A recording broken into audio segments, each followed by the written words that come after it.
Tänne Toivioon ollaan nyt suunnittelemassa uutta asuinaluetta ja on huolissani, miten sitten tämä Toivion luonto otetaan huomioon tässä suunnittelussa.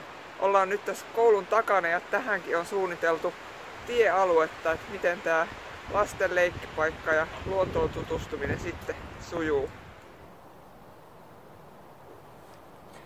Tässä lähellä on myös toi Taaporinvuori ja Isonaistenjärvi. Niiden ympärillä on paljon semmosia luontoreittejä, joiden toivoisi säilyvän myös tulevaisuudessa, vaikka sitä asutusta tulee lisää, että myös tuolta Kurikkakallion suunnasta pääsis retkeilemään tänne Toivioon.